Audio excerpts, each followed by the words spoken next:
నెల్లూరు వాస్తవ్యులందరికీ నా నమస్కారాలు.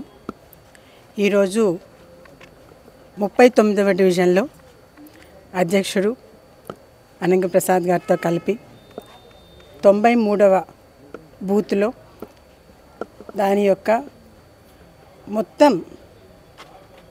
యొక్క బూత్ కన్వేయర్ అయితే కానీ బూత్ లీడర్స్ అయితే కానీ ప్రతి ఒక్కళ్ళు మహిళా శక్తి సంబంధించిన వాళ్ళు ప్రతి ఒక్కరూ పాల్గొనటము, అందరూ కలిసి ఒకే పదంలో నడిచి ప్రతి ఇంటింటికి బయలుదేరి వెళ్ళి ప్రతి ఒక్కరిని కలవటము చాలా ఆనందదాయకంగా ఉంది.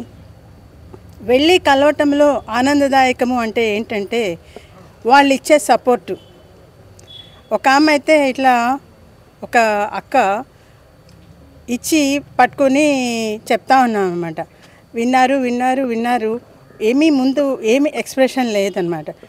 2 నిమిషాల తర్వాత అంతా విని, అమ్మా ఇదంతా అవసరమా, వేసేది దానికే, మేము వేసేది మీరు అడిగినా అడగకపోయినా వేసేది దానికే, నువ్వు వచ్చినా రాకపోయినా అడిగినా అడగకపోయినా వేసేది దానికే, వేసేది తెలుగుదేశం పార్టీకే, నారాయణ సార్కే వేస్తాము, మేము గెలిపించుకోవటము మాకు అవసరం గెలిపించుకోవటం అని ఒక అక్క ఆశీర్వదించి పంపించింది.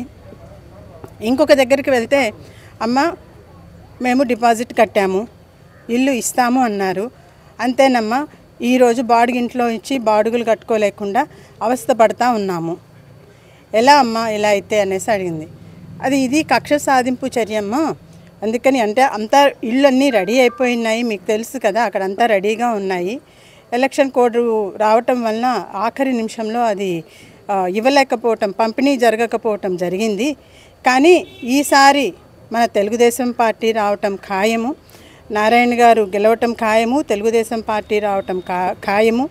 వచ్చిన వెంటనే మొట్టమొదటిగా సారు చేయబోయే పని ఏంటి అంటే ఆ కట్టిన ఇళ్ళు ఏవైతే ఉన్నాయో అవి వాళ్ళందరికీ పంపిణీ చేయటం. సో మీ ఇల్లు ఫస్ట్ చేసే పని అదే.